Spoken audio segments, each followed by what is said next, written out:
Voilà, nous inaugurons la deuxième phase de notre projet qui va consister à faire le brûlis. Il faut maintenant brûler toute la parcelle qui a été déjà abattue là. C'est la forêt qui couvre 10 hectares et c'est ce que M. Njo est en train d'essayer de faire maintenant.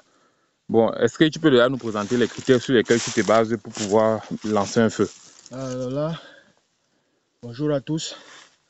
Là, nous sommes en train d'entamer la deuxième phase de l'élaboration du projet, la mise en place d'une plantation de 10 hectares.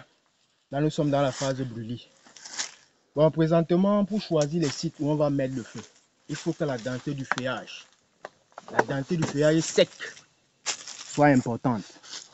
Par exemple, là, vous pouvez apprécier vous-même que la densité, par exemple, mais il y a d'autres endroits où les densités sont plutôt un peu faibles. Il y a des parties qui sont clairsemées.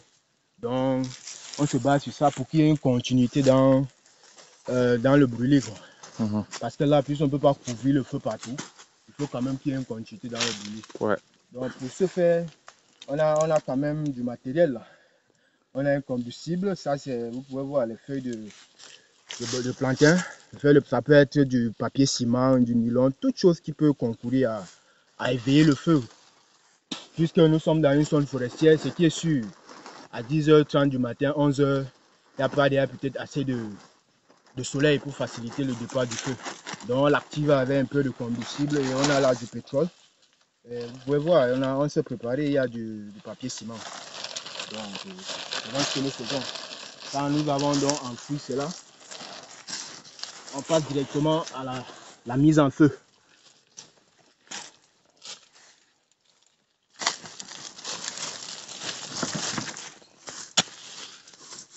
Voilà, et c'est parti. Bonne route.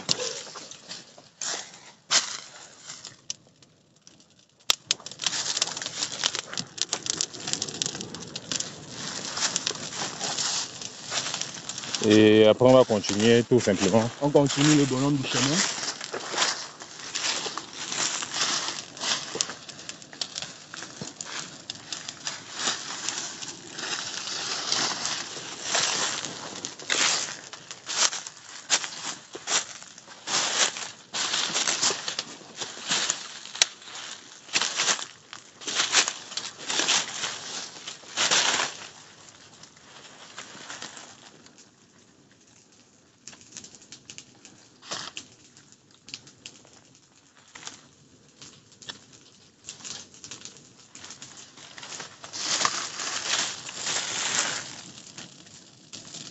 Bon, et là, si ça le feu ne fait pas bien son travail, on reviendra pour le refaire.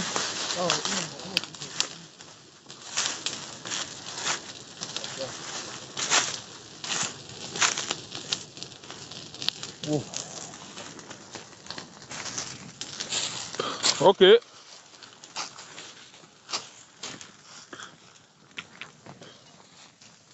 Alors là, ça correspond justement à la deuxième phase de notre projet, comme M. Dia vous a rapporté ici, que nous sommes déjà à la phase du brûlis. Ici, on va essayer maintenant de pouvoir nettoyer la parcelle avant de pouvoir en donner, ou bien faire le tronçonnage.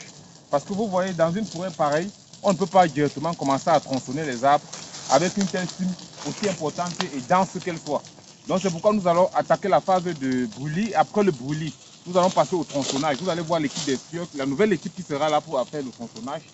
Et ensuite, nous allons passer à l'endemain. Cette opération intervient 2 semaines ou bien 10 jours après le fait que, après l'abattage, parce que nous avons fini l'abattage il y a de cela 10 jours. Ça chauffe là, ça chauffe là. Et maintenant, ça chauffe. Bon, la chaleur, ça augmente déjà quoi. Ça chauffe déjà ici. Donc, ça fait 10 jours que nous avons fini l'abattage.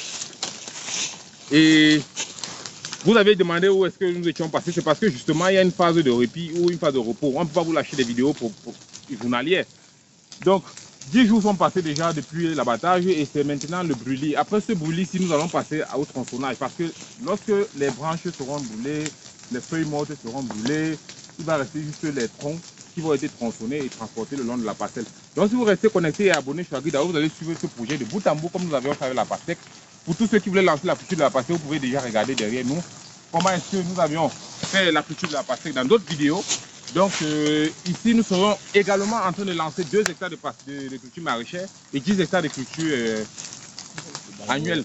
Donc, comme vous avez pu remarquer, c'est la parcelle de...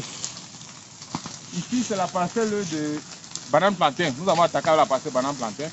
La parcelle banane plantain est plus éloignée de la partie où il y avait de l'eau.